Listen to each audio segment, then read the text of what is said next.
Eu sei como é, você não sabe mais o que fazer diante de tantos problemas da vida, não é? Às vezes, a resposta para a culpa, para as brigas, para os problemas familiares está bem aí na sua frente. Mas você sabia que existe sempre um personagem que passou exatamente pelo que você está passando agora? Problemas familiares, por exemplo, sempre existiram. Mas eu garanto, você não é o primeiro, nem o único a passar por isso. Agora, o que fazer para sair dessa situação? O mais garantido é aprender com os erros e acertos de homens e mulheres que viveram muito antes de nós. A Bíblia registra os eventos do passado justamente para nos ensinar sobre o presente. Então, por apenas R$ 59,90 por mês, você pode acessar a Bíblia Comentada com Rodrigo Silva, onde eu estudo a Bíblia semanalmente com quase 7.000 alunos. E, de quebra, você ajuda na construção do Museu de Arqueologia Bíblica do UNASP. Então, quer saber mais? Acesse o link. Eu aguardo você.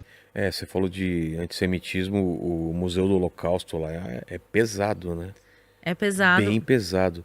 Porque ele é feito num formato triangular, pelo menos lá dentro né? Sim. E é um labirinto e você vai passando e vendo. Eu tive em Auschwitz também, né? Então traz muito né? Tem aquela entrada, tem pedaços do vagão do trem. É bem pesado, né? Os vídeos. Eu acho que o Museu do Holocausto... Eu tive muitos museus do Holocausto no mundo. Eu conheço os da Alemanha, eu tive na Polônia, tive em vários. Eu acho que o Museu do Holocausto aqui, ele é muito bem feito. E ele foi feito em 2007. Ele é recente. Ele é recente. Tinha um Museu do Holocausto anterior, que foi feito nos anos 50, 53. Quer dizer, o Holocausto terminou em 45, em 53 já tinha um memorial aqui em Jerusalém. Quer dizer, menos de 10 anos depois. O que acontece? Quando acontece o Holocausto, quem faz tudo, quem registra, quem escreve, quem bate as fotos, são os nazistas. Quando tu tá no Museu do Holocausto, tu vê as fotos dos judeus sendo mortos, dos judeus nos trens. Quem bateu todas essas fotos foram os nazistas. Verdade. Eles não tinham vergonha nenhuma do que estavam fazendo, eles criaram todos os registros.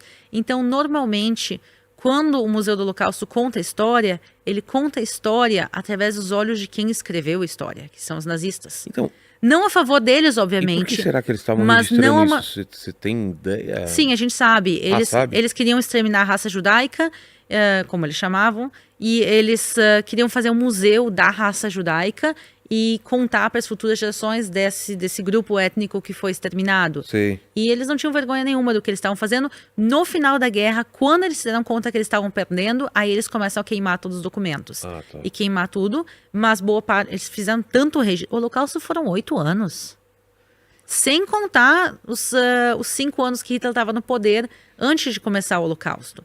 Quer dizer, Hitler estava no poder em 33, só em 45 termina o Holocausto. Quer dizer, são muitos anos de Holocausto. E por isso se criou muito registro e boa parte disso sobreviveu. Mas o que acontece é que muitos desses registros foram feitos pelos nazistas. E o que o Museu Novo do Holocausto, esse de 2007, tentou fazer é contar a história do Holocausto aos olhos de quem... Não, e a história do antissemitismo, porque ele começa antes do nazismo. Sim. Você começa no museu e vai contando antes, né? Até exatamente, porque essa é a vida. Pensa uma pessoa que começa o Holocausto com 30 anos... O antissemitismo para ele não começa no dia que começou o Holocausto. Exato. Ele cresceu com o antissemitismo, os pais dele sofreram com o antissemitismo, os avós dele. Então o museu, ele conta a visão de tudo que está acontecendo através dos olhos do povo de Israel, através dos judeus que sofreram o Holocausto. E eles participaram muito disso. E por isso tu falou que o museu tem o formato de um triângulo. Parece que as paredes estão caindo em cima de ti. E essa sensação que as pessoas tinham durante o Holocausto, que o mundo deles está desabando, que a qualquer momento aquilo vai terminar, mas por outro lado, o museu, pensem que é um triângulo, pessoal, que vai e forma como se fosse um túnel. E no final do túnel tem uma luz. Exato. E quando tu entra no museu, ele parece curtinho e parece que logo ali no final tá a luz do fim do túnel. E é essa sensação que muita gente tinha durante o Holocausto. A gente está morrendo de fome, de tifo no gueto, mas logo vai terminar. Pior que isso não vai ficar. E aí começam os transportes. Daí eles dizem, não, ok, pior que isso não vai ficar. Começam os campos de concentração, os campos de extermínio, as marchas da morte.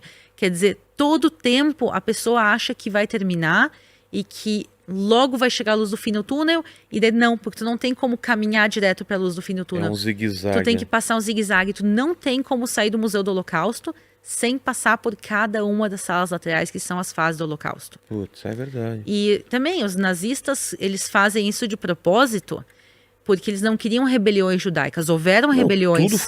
Tudo era feito para enganar, né? Exatamente, mas assim, quando tu vê... Tem até uma parte lá, não tô lembrado direito, que era uma propaganda de olha, venho pra cá, olha como é legal.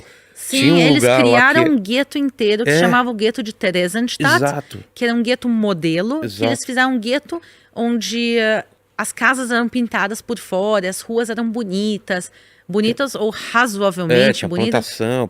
E daí a ideia era usar esse gueto para fazer propaganda, para mostrar que os nazistas não são tão maus com os judeus, que o gueto não é tão ruim. Mas era pior. Quando eles iam nos guetos e enchiam os trens para levar os judeus para as câmeras de gás, eles não diziam para as pessoas, a gente está levando vocês para a câmera de Claro. gás. O que eles diziam? A gente está levando vocês para um campo de trabalho, vocês vão para um lugar melhor, nananã. Eles diziam que cada judeu podia levar uma bagagem. E tinha limite de bagagem. Eles davam tinta para os judeus escreverem um nome nas malas, porque diziam que quando vocês chegarem lá, vocês vão receber a mala de vocês de volta.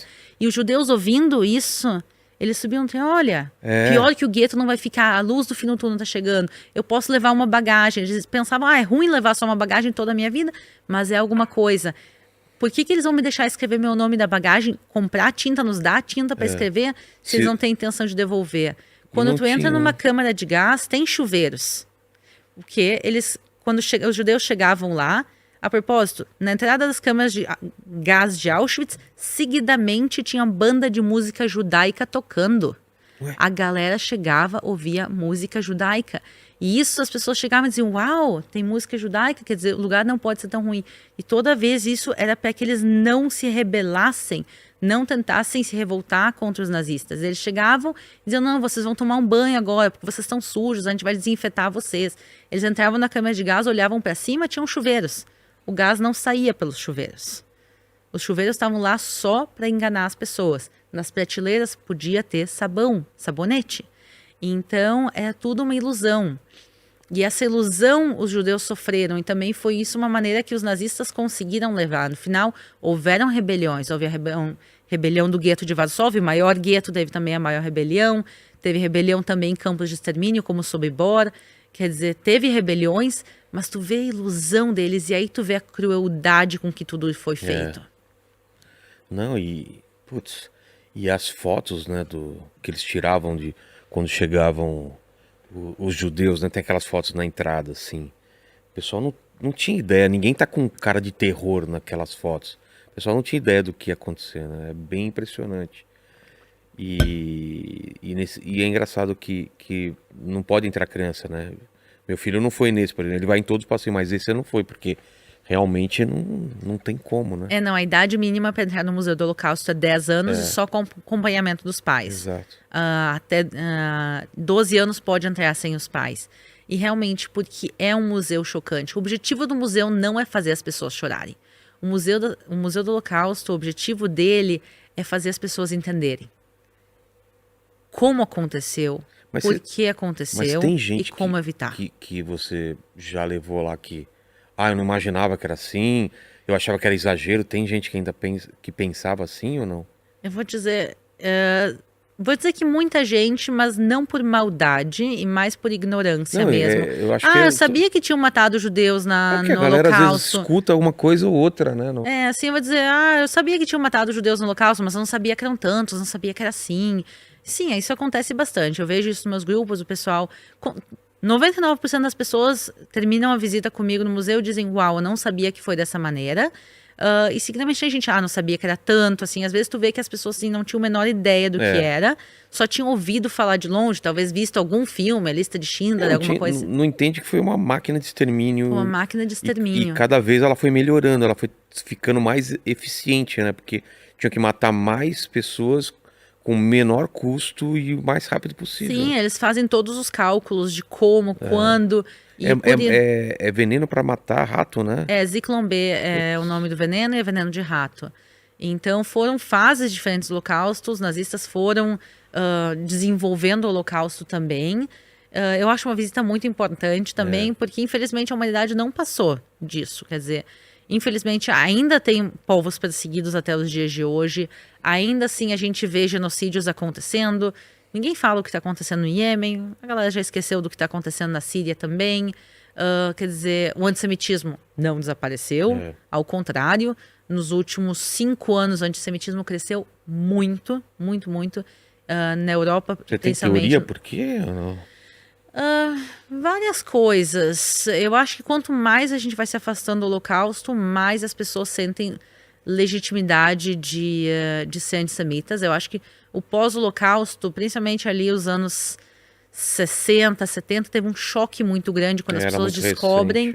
É muito recente, era feio ser antissemita. Hoje em dia já não é mais. Não é mais feio ser antissemita. Quando teve aquele julgamento também, que aí o pessoal teve noção do que rolou. Né? Porque nos anos seguintes teve todos os julgamentos. Teve Eichmann, que foi aqui em Israel, mas também os tribunais de Nuremberg. Começou a se falar no mundo o que tinha acontecido. Normalmente, a maior parte dos judeus começaram a contar os seus relatos a partir dos anos 70, 80, porque até então a maioria não queria contar a sua história. Muitos deles tinham vergonha. Tem uma coisa que se chama culpa dos sobreviventes. Quando todo mundo que tu conhecia morre e tu sobrevive, muita gente se sentia culpa e dizia assim, o que eu fiz para merecer sobreviver e os outros não?